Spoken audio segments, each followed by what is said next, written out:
TDP అధినేత చంద్రబాబు కాసేపట్లో ఢిల్లీకి చేరుకోనున్నారు. బీజేపీతో పొత్తులపైనే ప్రధానంగా చంద్రబాబు టూర్ జరుగుతోంది. ఇక ఇవాళ రాత్రికి బీజేపీ అగ్రనేతలతో చంద్రబాబు సమావేశం కానున్నారు. ఇక గతంలో ఎన్డీఏ నుంచి చంద్రబాబుకు ఆహ్వానం అందింది. ఈ నేపథ్యంలో పలుమార్లు ఢిల్లీకి వెళ్లారు. తాజా పర్యటనతో ఎన్డీఏలో చేరిక అలాగే కూటమిలోకి బీజేపీ చేరికపైన ప్రధానంగా చర్చించనున్నారు. ఇక సీట్లపైన కూడా క్లారిటీ వచ్చే అవకాశం ఉంది. ఇక మరోవైపు జనసేన అధినేత పవన్ కళ్యాణ్ కూడా ఢిల్లీకి పయనమయ్యారు. కూటమిలో భాగంగా ఉన్న ఇద్దరు నేతలు కూడా బీజేపీ అగ్రనేతలతో భేటీ అయ్యి పొత్తులపైన క్లారిటీ తెచ్చుకోనున్నారు. ఇక వీరి పర్యటన తర్వాత ఏపీలో కొలువైన కూటమిలోకి బీజేపీకి కూడా చేరే అవకాశం ఉంది.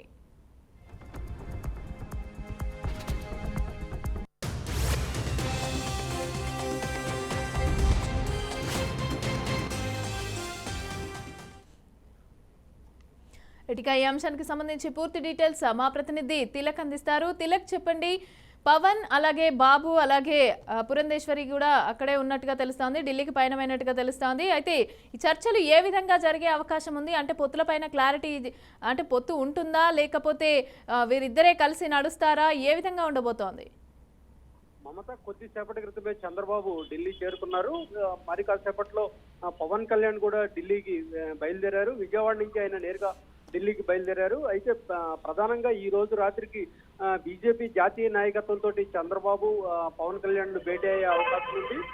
ప్రధానంగా హోంమంత్రి, కేంద్ర హోంమంత్రి అమిత్ షా తోటి ఈ సమావేశం అవునున్నారు. అదేవిధంగా బీజేపీ అగ్రనాయకత్వంతో కూడా చంద్రబాబు పవన్ కళ్యాణ్లు ఈ పొత్తుల విషయమై భేటీ అయ్యే అవకాశం ఉంది. ఇప్పటికే తొలి దఫా చర్చలు బీజేపీ తోటి నిర్వహించారు. అయితే ఏ సీట్లు ఎక్కడెక్కడ ఉండాలి, ఎక్కడెక్కడ పోటీ చేయాలి, ఎన్ని పార్లమెంట్ స్థానాలు తీసుకోవాలి అనే అంశంపైనే ప్రధానంగా చర్చ జరిగే అవకాశం ఉంది. అయితే ప్రస్తుతం ఈ రోజు రాత్రికి కానీ రేపు ఉదయం కూడా ఈ చర్చలు పూర్తి స్థాయిలో జరిగే అవకాశం ఉంది. అయితే ఈ నెల 9వ తేదీన ఎన్డీఏలో చేరుతారు అని చెప్పేసి తెలుగుదేశం పార్టీ ఎన్డీఏలో చేరుతుంది అని ఊహాగానాలు వినిపిస్తున్న నేపథ్యంలో ప్రధానంగా ఈ రోజు రేపు జరిగే చర్చలు ఫలితాలు ఉంటాయి. అయితే ఇప్పటికే పవన్ కళ్యాణ్ చెప్పారు, వైసీపీ ప్రభుత్వాన్ని రాష్ట్రంలో ఎదుర్కోవాలి అంటే ఖచ్చితంగా 3 పార్టీలు కలిసి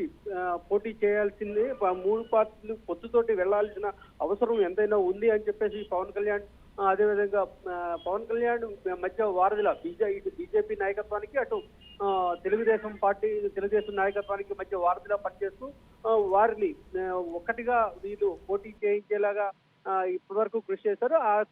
ఈ దశ తుది దశకు చేరుకుందనే మనం చెప్పుకోవచ్చు. ఎన్డీఏలో చేరటం దాదాపు ఖాయమైపోయినట్లు అనుకోవచ్చు. అయితే ఇప్పటికే ప్రధానంగా బీజేపీ 6 పార్లమెంటు స్థానాలను ఆశిస్తున్నట్లు తెలుస్తోంది. 6 స్థానాలతో పాటు పూర్తి స్థాయిలో పోటీ చేసే విధంగా కూడా పూర్తిగా చర్చలు జరుగుతున్నాయి.